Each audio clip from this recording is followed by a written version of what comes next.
Soy Adolfo Alvarado Belloso, nuevamente en el conversatorio virtual sobre temas procesales que la Academia Argentina de Derecho Procesal realiza en función de extensión de tareas universitarias para la maestría en Derecho Procesal de la Universidad Nacional de Rosario, en la cual es uno de los profesores importantes, mi invitado de hoy, Víctor Jorge Jaef, a quien conozco desde hace muchos años. En rigor, Víctor y yo somos amigos de hace muchos años, es un profesor importante en mi carrera, pero además es especialista en estrategias avanzadas de negociación y mediación por la Universidad de Castilla-La Mancha, cita en Toledo, España. Es profesor de Derecho Procesal en la que fue mi cátedra, hoy de Andrea Meroy, titular de la Cátedra de Negociación y Mediación en la Facultad de Derecho de la Universidad Nacional de Rosario. Es director del Centro de Mediación y Resolución de Conflictos de la Defensoría del Pueblo de la provincia de Santa Fe, y es un mediador de profesión. Además, ser abogado que además litiga. Por tanto, tiene todas las ventajas para empezar a tratar un tema hoy que no es propiamente procesal, sino paraprocesal.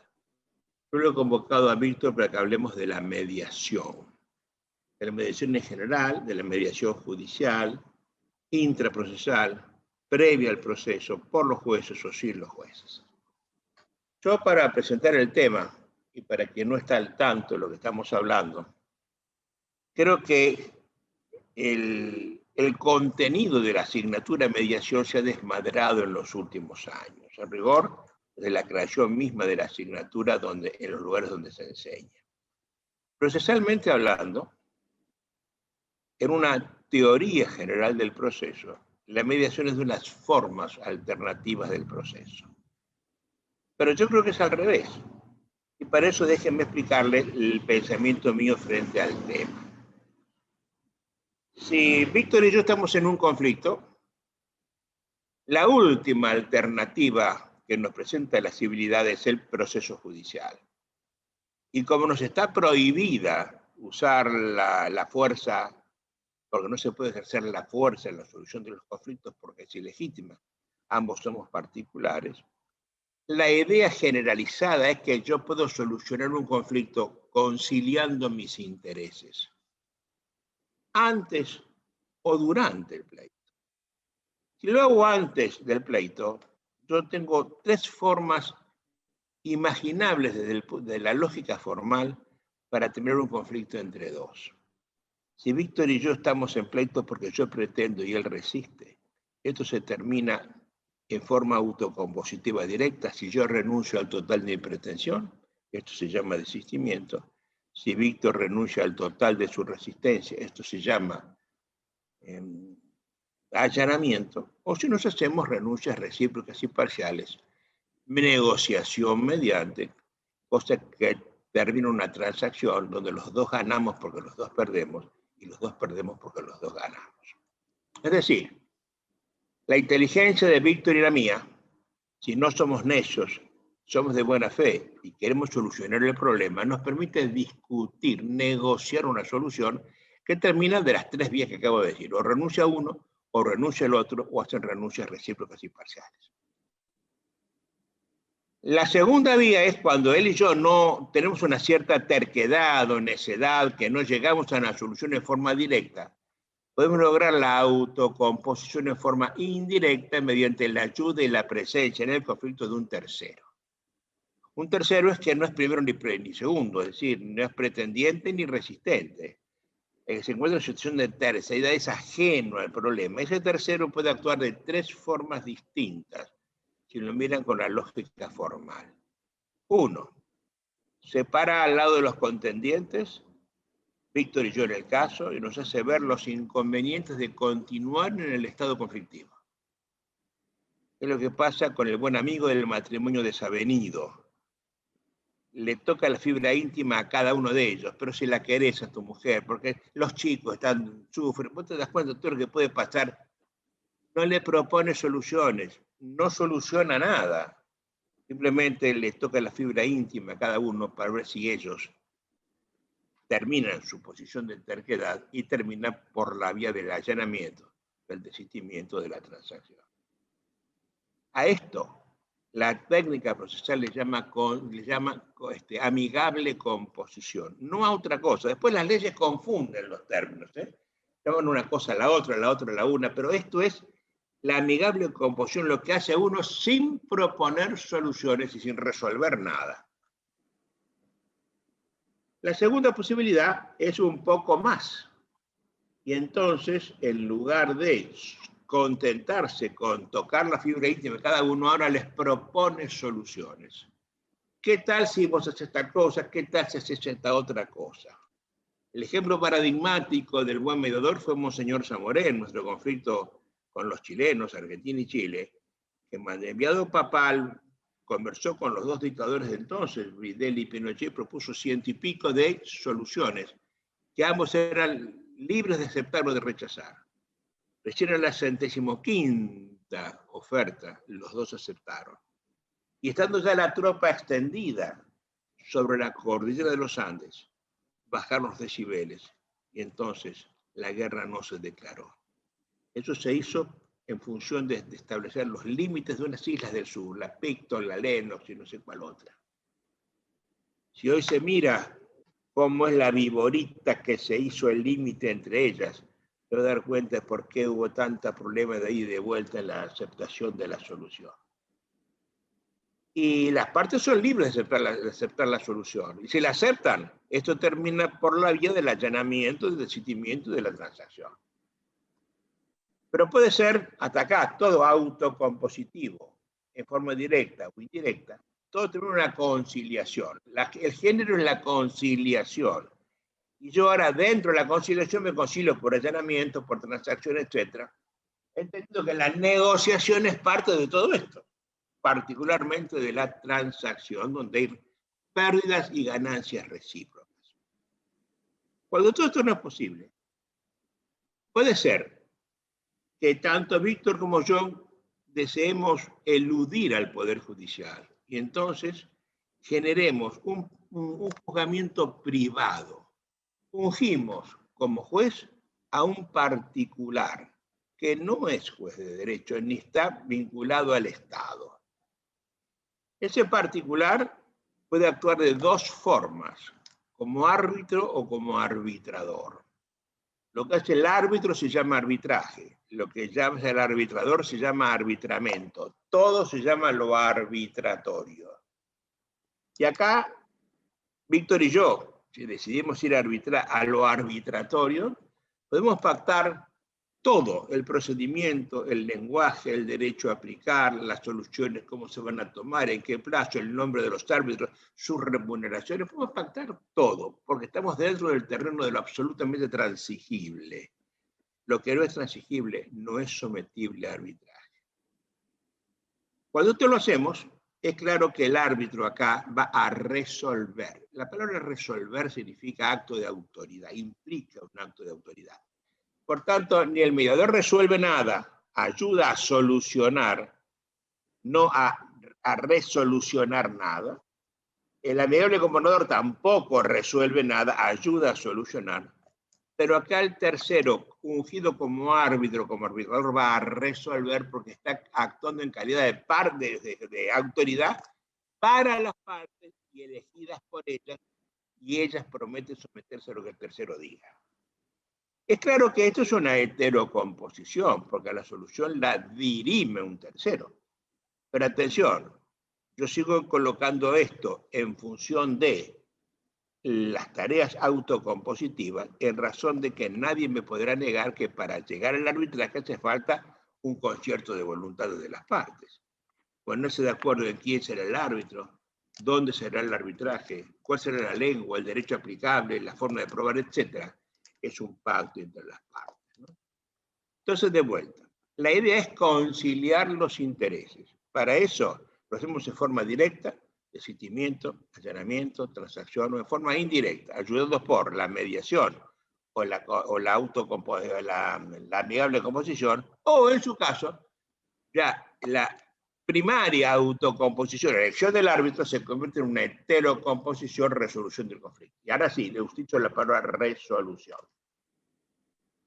Todo esto que se explica en la materia procesal y que tan claro y fácil resulta de entender, ha sido severamente complicado. Primero por los comercialistas que se adueñaron de la materia de arbitraje, de solución de conflictos.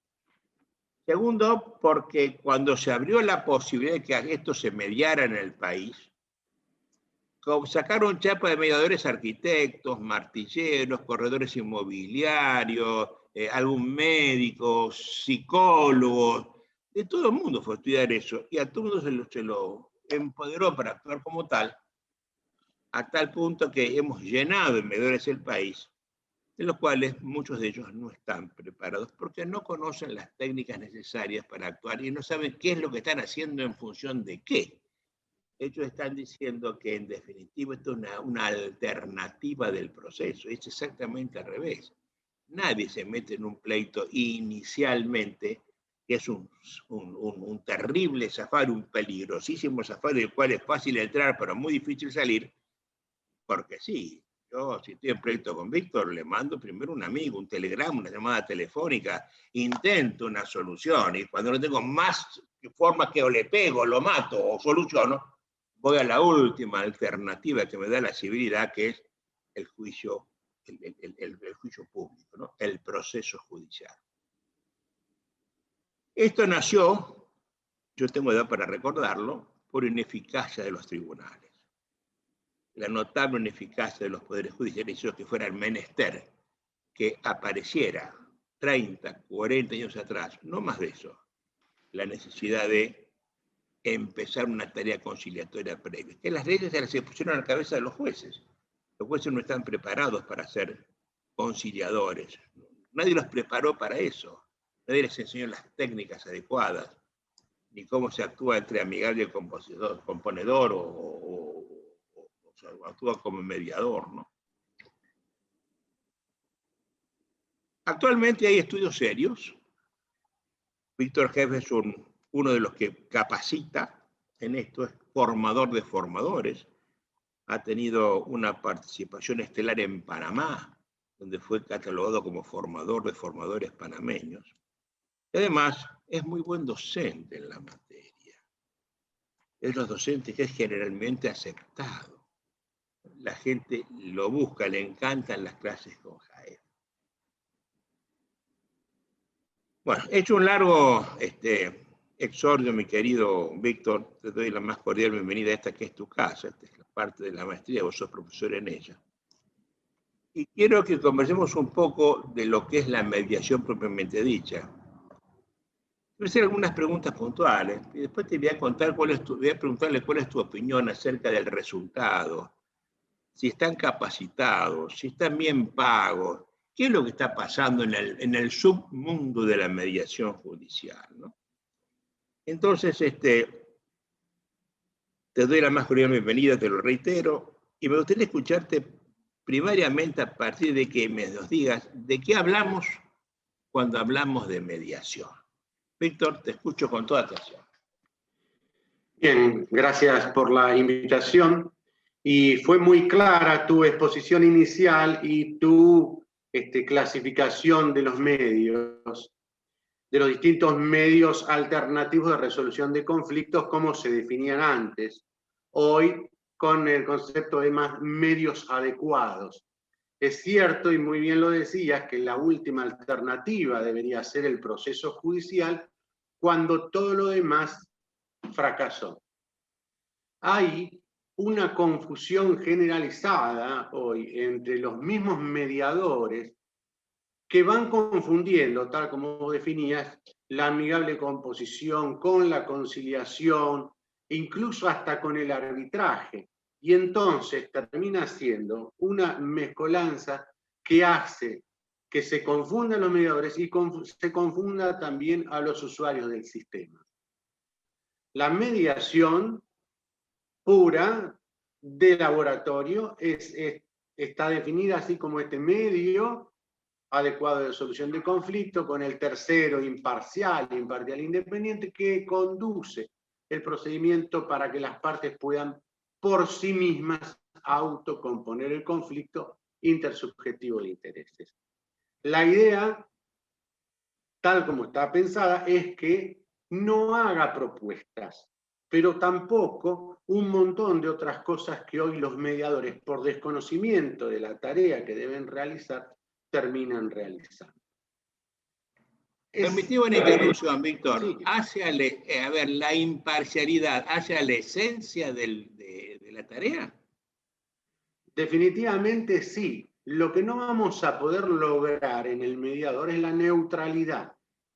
¿Por qué? Porque cuando éste se sienta frente en una cuestión de familia, por ejemplo, con el golpeador y la mujer golpeada, o en una cuestión contractual entre quien incumple y quien pretende que se cumpla, ante el deudor y el acreedor, uno ya llega con la idea de quién puede ser el que debe cumplir, quién es el culpable, quién es el bueno o el malo. Lo que no debe hacer es que este razonamiento interno, este sentimiento interno, altere el procedimiento y, en definitiva, altere la posibilidad de que ambas partes puedan expresarse libremente desde un lugar de igualdad de condiciones en el uso de la palabra. Es decir, él se debe mantener imparcial para que puedan las partes estar de manera equilibrada, ellas, no él equilibrando, sino ellas, él equilibradas en el uso de la palabra.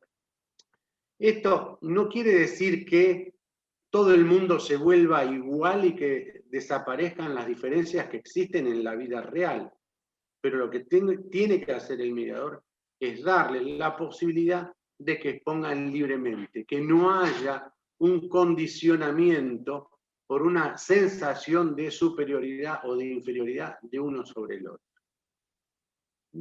De ahí que la imparcialidad hace a su esencia. Hay algunas otras cuestiones que son discutibles después, porque, por ejemplo, en muchos casos dicen que la confidencialidad hace a la esencia. Técnicamente esto no es tan así, porque, por ejemplo, cuando viene un gerente de una empresa en nombre de su empresa, debe volver a su empresa, a su directorio o a la asamblea de accionistas cuando viene un representante legal de una determinada sociedad y debe obviamente contar lo que pasó y por qué tomó cierta decisión o cierta definición. Entonces, yo creo que la confidencialidad no hace a su esencia, pero sí la imparcialidad. Estaríamos hablando en todo caso de la confidencialidad propia del mediador. Exacto. Que en realidad esta confidencialidad fue pensada también como la idea de que no tenga que estar el mediador, en vez de haciendo su actividad, que es mediar, que no tenga que estar desfilando cada vez que no hubo un acuerdo y hubo que ir a un proceso judicial, que no termine siendo citado como testigo y entonces otra vez tengamos un desfile permanente por el tribunal. Bien. Es para preservar al mediador definitivamente. Bueno, a ver, ¿vos crees que sirve realmente? Tal como está planteada, sobre todo la mediación prejudicial, no. A ver, empiezo por la negativa para después decir por qué. Espera. Estamos en Santa Fe, República Argentina, donde hay una mediación obligatoria previa. Sí. Desde algunos años, ¿no es cierto? Es decir, antes de ir al proceso, tiene que hacer una mediación onerosa que dilata los plazos y en los cuales la gente en general no está conforme. Pero esto es ley vigente en Santa Fe, no sé en otra parte. En Santa Fe, ¿cuál es tu experiencia judicial? ¿Sirvió, no sirvió? ¿Dilata, no dilata? ¿Encarece, no encarece? ¿Está contenta la gente o no? En la provincia de Santa Fe, en la mediación prejudicial, hoy, tal como está planteada, no sirve, la gente no está satisfecha, es más, ha generado un descontento muy, muy generalizado. Vamos ahora a explicar por qué. Como en muchos otros lugares en la provincia de Santa Fe, la mediación fue planteada como un parche para un sistema judicial que no funciona. Entonces, en vez de decir que el mismo proceso judicial o el mismo sistema judicial debería él generar sus propios anticuerpos y ver cómo corrige su sistema, se buscó este parche desde afuera. Con la terminología actual buscaron esta vacuna desde afuera. Como todo parche, es algo que en definitiva no ataca a la esencia del problema. Entonces, al intentar emparcharlo desde afuera, se pensó que al hacerlo obligatorio, esto iba a hacer que la gente lo aceptara, lo admitiera, en definitiva, lo hiciera propio y terminara incorporándose en el uso cotidiano y en la conciencia general. Lejos de esto, generó un rechazo total. ¿Por qué? Porque hubo que salir a fabricar mediadores para que el sistema funcionara, porque se decidió en tal fecha vamos a tener mediación prejudicial obligatoria. Entonces no había mediadores. Se crearon cursos, se inventaron distintas escuelas que armaron esto y salieron a formarse mediadores que no siempre tenían la mejor capacitación. ¿Cuántos mediadores hay matriculados hoy en Santa Fe? ¿Cuántos matriculados? 6.000 se calcula que hay, lo cual es un número muy grande en toda la provincia. Pero ¿qué pasa? No todos estos ejercen, ya que la mitad prefirió bajarse de la matrícula porque no le rendía económicamente. Y acá viene una curiosidad. Está pensado desde el que tiene que usar el sistema.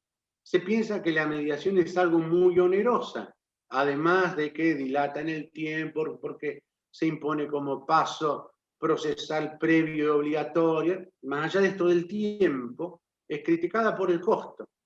Pero para el mediador no es algo que económicamente le rinda. No es algo que hoy, en la provincia de Santa Fe, el mediador diga, yo puedo vivir solamente de la mediación. No ejerzo más ninguna profesión de origen, me dedico exclusivamente a la mediación. Dame una idea de cuál es el orden de la retribución de un mediador. Si tengo idea cuál es.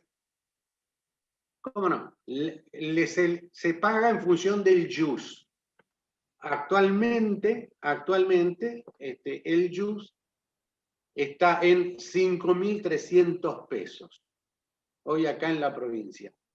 Pero el tema está, y el tope que puede llegar a cobrar un mediador es de 5 jus. A plata de hoy unos 25.000 pesos, 26.000 pesos. ¿Cuál es el problema? La escala, como fue graduada, no es el ideal.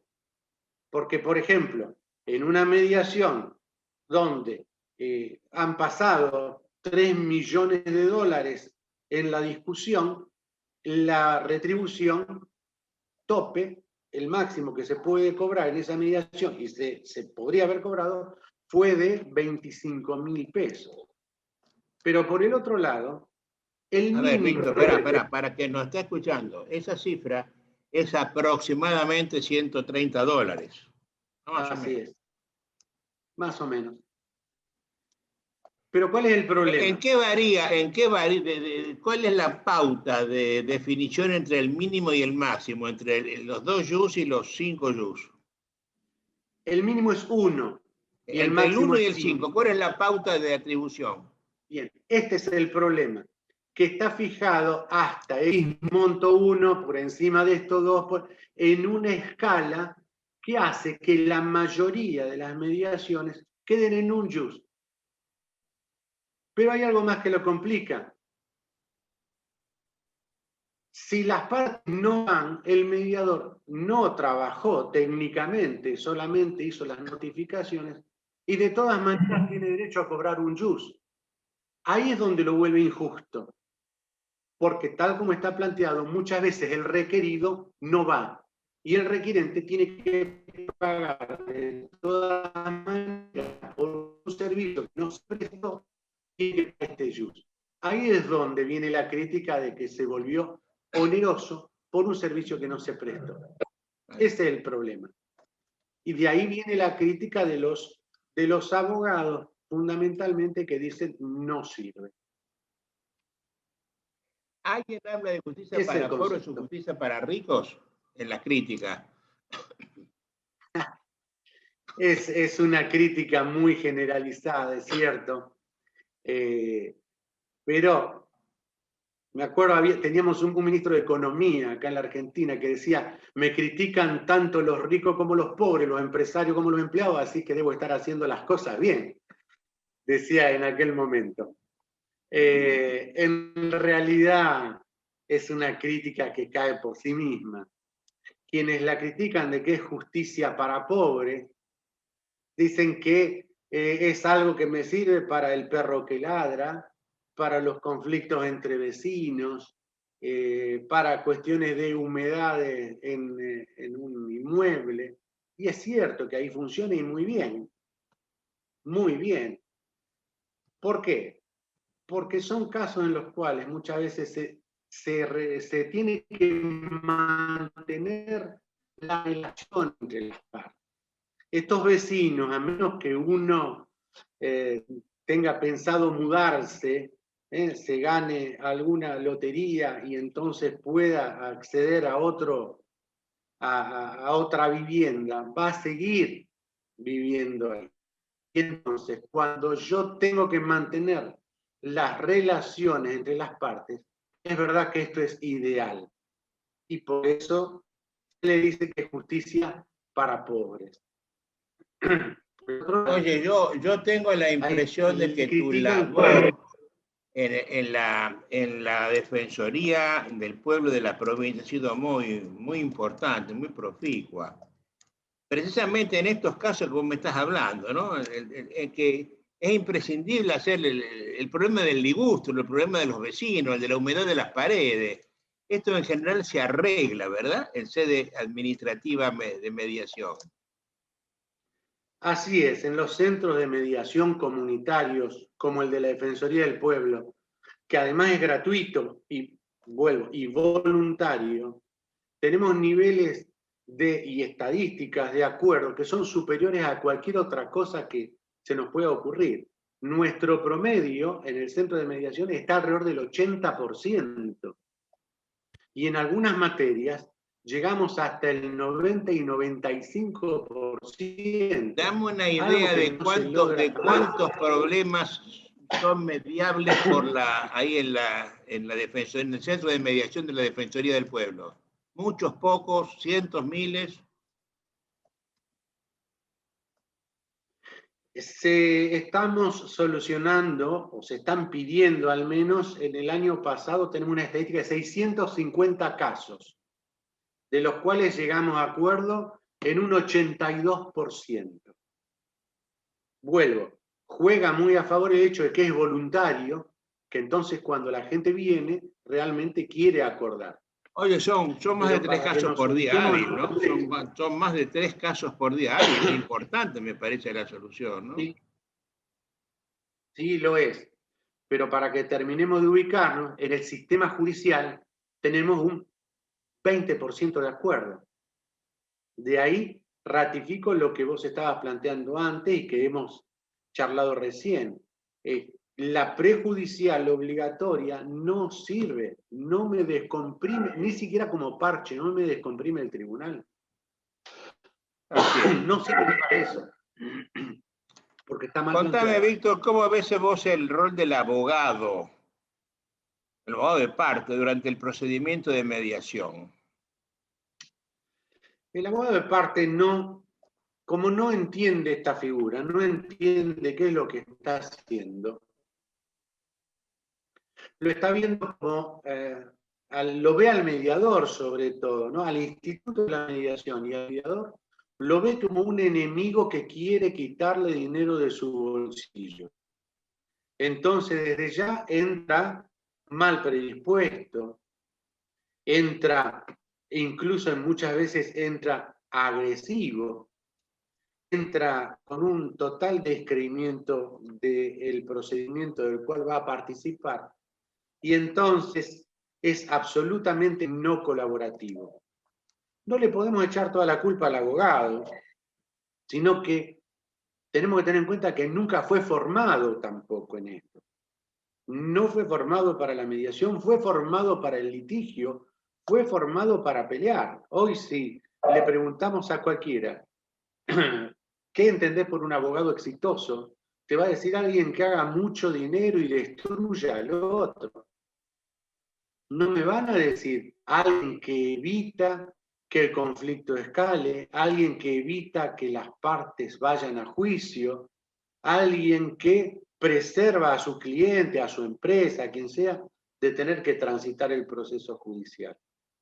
Entonces, de ahí que no está preparado ni acostumbrado a trabajar en ir a la mediación e intentar solucionar. Más allá del Víctor, egoísmo. a ver, te hago una pregunta puntual. Si el pleito se arregla en sede del mediador, ¿qué honorario le corresponde al abogado? Le corresponde el 50% del proceso, del honorario que tendría que llevar por el proceso judicial.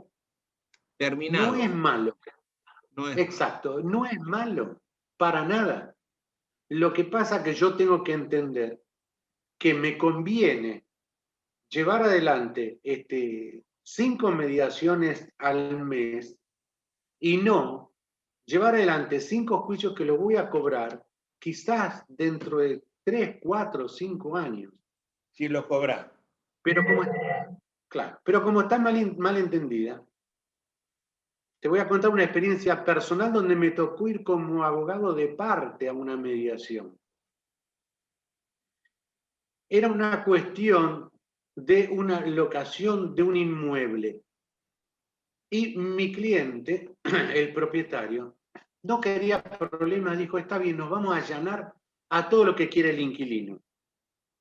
Que invocaba vicios ocultos que no existían, pero no importa, terminemos con esto, así lo podemos seguir adelante. De arranque, la mediadora, que no entendía lo que estaba haciendo, dijo, hablemos de las emociones. ¿Qué siente usted al propietario respecto de la otra parte? Claro, yo como abogado de parte le dije, permítame a mí que hable por él. ¿Sabe qué siente? Odio porque tiene cerrado su departamento, porque encima le consignaron la llave hace 6 meses.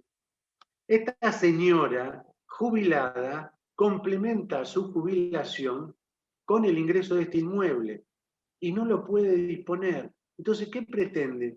¿Cuál es la emoción que usted quiere sacar acá? Tenemos odio. A lo cual la mediadora, horrorizada, decía, bueno, vayamos a una reunión privada. Esta posibilidad que brinda la mediación, no ir a reunión privada para que charlemos de las emociones. Señora, le vamos a decir lo mismo. En la reunión privada le vamos a decir lo mismo. Es odio lo que tiene hacia la otra parte. Pero no conforme con esto, el abogado de la otra parte me dice, ¿podemos charlar de colega a colega? Digo, ¿cómo no? Y así hicimos un espacio aparte y me dijo, mira, acá yo quiero fabricar incidentes, yo quiero generar honorarios, así que la verdad no me importa. Y digo, pero se está allanando a todo. Mi clienta te dijo que se allana a todo. Lo que ustedes pretendan, le va a devolver lo que pagó de alquiler, le va a devolver el sellado, le va a devolver la comisión inmobiliaria. Dijo, no, pero no me importa, vamos a generar incidentes. Volvió a la sala y le dijo a la mediadora, no hay acuerdo. 4 años de litigio. 4 años de litigio. Por una actitud caprichosa de alguien que pensó en su bolsillo. Pensó mal, aparte, pero bueno. Porque lleva 4 años y no cobró nada. ¿No? Mira, cuando yo quiero recordarte, Víctor, cuando la Bolsa de Comercio de Rosario quiso tener un instituto arbitral adentro de su seno, el entonces presidente de la Bolsa, era el doctor Meroy, me llamó a mí para que yo le hiciera un reglamento de la Bolsa, es de mi autoría, Y yo pensé en un tribunal arbitral con un árbitro permanente, pensaba en un juez de derecho jubilado, tenía nombre y apellido. Ese juez que yo pensé era un amigo común con tuyo y mío, que estaba fuera del tribunal, persona impoluta por donde se la buscara, y una cadena de gente que se podía sumar al árbitro permanente. Eso no fue lo que se prohijo, sino todos árbitros ad hoc.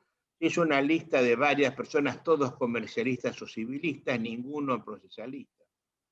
Pero se puso un resultado de honorarios para el abogado que estaba dentro del arbitraje de un máximo de $25.000.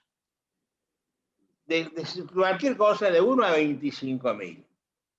Pero la bolsa llevaba pleitos millonarios en dólares. Millonarios.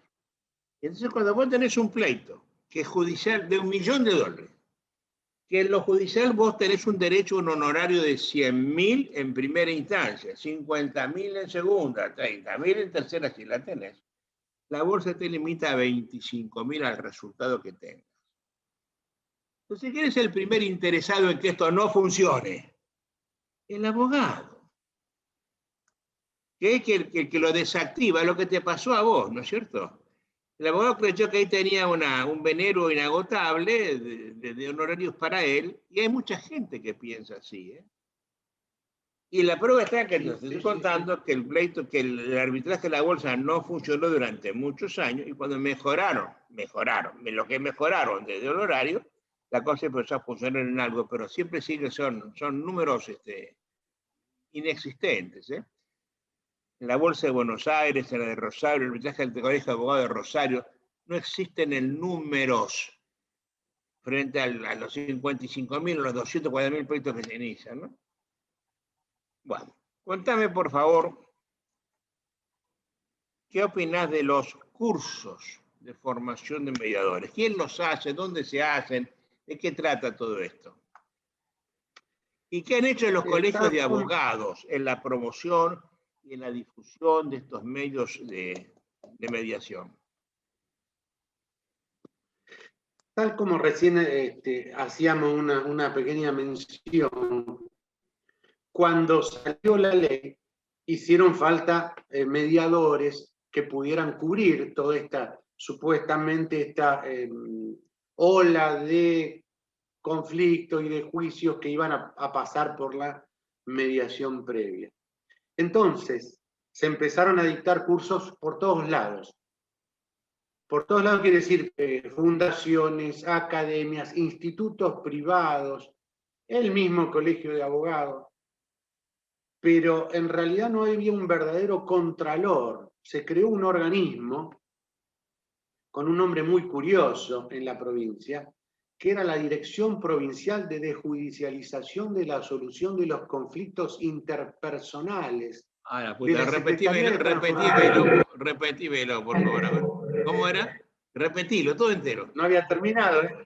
No había terminado. Y todavía existe la Dirección Provincial de Desjudicialización de la Solución de los Conflictos Interpersonales de la Secretaría de Transformación de los Sistemas Judiciales del Ministerio de Justicia y de Derechos Humanos de la provincia de Santa Fe. Así se llama. ¿Cuándo se hizo eso? Eso se hizo cuando apareció la ley de mediación. Esta dirección era la que iba a homologar los cursos e iba a matricular a los mediadores, los iba a registrar. ¿Cuál es el problema? Que esta dirección no hizo un contralor de los cursos ni de la verdadera capacitación, de cómo salían los mediadores. Entonces, había algunos que salían buenos, había algunos que salían más o menos, y hubo muchos que salieron malos, porque no hubo un contralor. Si vos querés mi opinión personal, yo creo que esto debería ser una universidad y darle el rango y jerarquía universitaria. Entonces, vos ya tenés todo un background, tenés toda una estructura atrás que me garantiza la formación que va a tener estos estos aspirantes. Bueno, esto no existió, no lo hubo. Y entonces el resultado fue muy desparejo, muy desparejo. Sumado a que tanto desde las universidades como desde el colegio de abogados en general, tampoco ni se promovió, ni se fomentó, ni se siguió esta capacitación. Porque, por ejemplo, se me ocurre, ¿por qué no? Si yo puedo ser abogado, con mi título de abogado, después de transitar mi carrera en la Facultad de Derecho, ¿cómo no puedo ser mediador? Lo que pasa es que tendría que incorporarla como materia obligatoria, como en todas las universidades serias del mundo, incorporarla como materia, y cuando vos te recibís de abogado, obviamente vas a poder ser mediador también. Acá, en nuestra facultad, en la de Derecho, hoy no solo se ha sacado como materia optativa, sino que se le ha dado la categoría de taller. Se va a empezar a dar como taller, o sea, menos todavía. Con lo cual estamos habilitando el negocio, una vez más, para estas academias, institutos, fundaciones o lo que sea desde afuera, que van a salir a ocupar este rol de capacitadores. Y por el otro lado, el Colegio de Abogados tampoco jerarquizó la profesión del abogado, porque te voy a dar una curiosidad que tiene nuestra provincia, la ley de nuestra provincia. El abogado recién recibido, si tiene sus contactos, puede llegar a un tribunal, hasta el Tribunal de la Haya, representando a quien sea.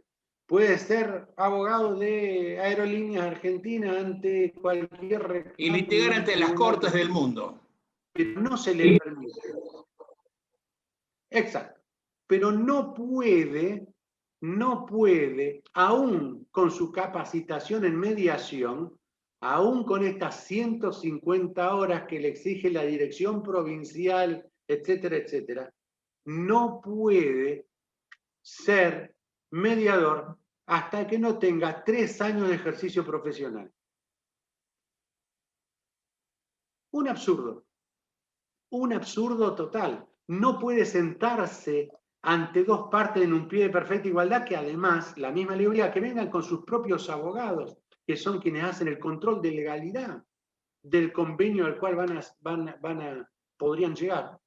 Y sin embargo, no le permite ser mediador. No le permite al recién recibido hacerse de este jus como para arrancar su actividad profesional. Son las cosas propias de la mediocridad santafesina, ¿no? Qué cosa de locos que tenemos, ¿no? Oye, ¿hay alguna cosa que se hable de una formación continua de ellos, una capacitación continua? ¿Alguien la pide, las exige? Sí. Sí, es cierto. Porque además la misma reglamentación de la ley, cuando habla de la capacitación, exige una supuesta capacitación continua en mediación, porque si no cumplís con 60 horas más en un periodo de 2 o 3 años, creo que es de 3 años, 60 horas de capacitación continua, entonces automáticamente sos excluido de la matrícula. Pero una vez más, como no hay un control de calidad de esto, se dan cursos, por ejemplo, de análisis de la mediación en el cine. Entonces se pone una película, por ejemplo, la que te guste, acoso sexual, Kramer versus Kramer o lo que sea, y se analiza el conflicto para ver qué podría haber pasado si se mediaba, o si en el caso hubo, como en la película Acoso Sexual, que hubo una mediación, entonces, ¿cómo llevó adelante la mediación ese mediador? Una cuestión absolutamente cinematográfica que no tiene nada que ver con la autocomposición de conflictos. O el uso de la palabra en la mediación comunitaria, que después se repetía con el uso de la palabra en la mediación comercial, y así juntábamos papelitos de cosas que no servían absolutamente para nada, pero cubrían estas supuestas 60 horas de trabajo. Qué notable, ¿no? Oye, ¿tenés idea de algún caso emblemático en el cual haya sido realmente importante la mediación? Sí, hubo casos muy paradigmáticos. Acá en la ciudad de Rosario, por ejemplo, fue muy importante cuando se tomó una fábrica que estaba acá en el macrocentro de la ciudad, pero en una de las vías de acceso más importantes, en el cual había empezado con un conflicto laboral que terminó con 23 denuncias penales, o sea que terminó en un juzgado laboral. Y la misma corte decidió que era bueno en ese caso derivarlo a una mediación, donde tuvimos 22 partes sentadas a la mesa de mediación. Y a partir de ahí se pudo destrabar la cuestión laboral y esta se pudo llevar también con el resultado de la cuestión penal y en definitiva se pudo solucionar, levantar los piquetes que había cortando el acceso a la ciudad, conseguir en definitiva que los obreros de la fábrica tuvieran algún tipo de satisfacción y la fábrica pudiera funcionar nuevamente. Otro caso que tuvimos la posibilidad de participar, la toma de la plaza enfrente a la sede del gobierno de la provincia de Santa Fe, acá en la ciudad de Rosario, se tomó la plaza San Martín, estuvo casi 3 meses, 90 días tomada esa plaza, con una destrucción total. En su momento se pasaron a plata de hoy $25.000 solo para arreglar el césped, después de cómo había quedado. Y esa toma, por agrupaciones piqueteras y demás, pudo levantarse. Eso tuvo una particularidad. Fue la primera vez en la historia que los 3 estamentos del gobierno, nación, provincia y municipio, se sentaron con 11 agrupaciones piqueteras para cada uno negociar lo suyo y en definitiva a través de esta mediación llegar a un acuerdo. Había 11 puntos en discusión, de los cuales solucionamos 10. El último punto era una cuestión de resarcimiento económico que no fue tratado en el ámbito de la mediación, que quedaron a resolver en otro espacio. Pero eso fue agradecido realmente por la ciudadanía, sobre todo la gente que vivía en el barrio.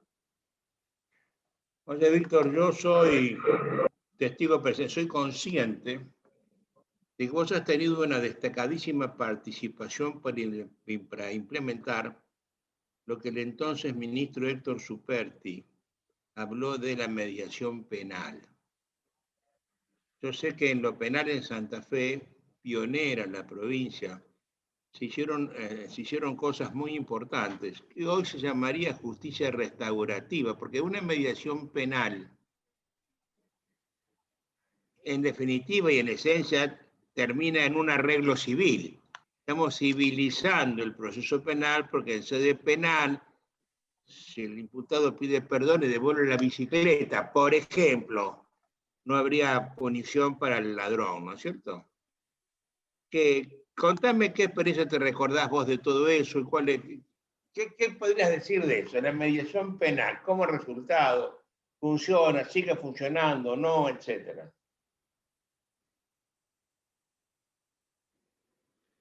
La mediación penal, yo creo que funciona, sigue funcionando, pero tenemos que tener en cuenta que no estamos hablando de quitarle al Estado la posibilidad que tiene de investigar y en definitiva punir conductas que define como el tipo penal, sino que cuando hablamos de la mediación penal hablamos de trabajar el conflicto que hay o que apareció, el conflicto entre los sujetos y en definitiva ver si había relación, si se puede restablecer esta relación. Si hay una cuestión a resarcir económicamente, la posibilidad del resarcimiento económico, la posibilidad de restablecer los ánimos para que se pueda restablecer la paz social. Pero no estamos hablando de salgo y mato a alguien y en definitiva pido perdón en la mediación y a otra cosa. No confundamos que no es quitarle la facultad punitiva que tiene de manera exclusiva y excluyente el Estado de usar la fuerza.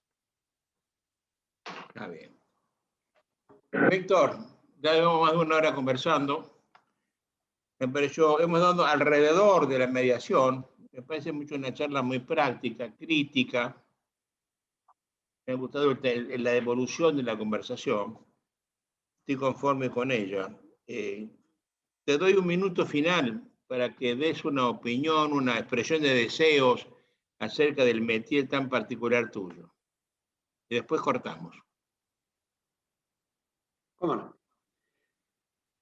Me acuerdo cuando estábamos allá por el año 94, cuando hice la primera formación en Harvard, en Estados Unidos, me encontré con el director del programa de mediación, el hoy fallecido profesor Frank Sander, y le preguntaba, dígame profesor, ¿qué trabas tuvo la mediación en Estados Unidos cuando empezó hace 20 años atrás, allá por el 70 y algo, que empezó en Estados Unidos?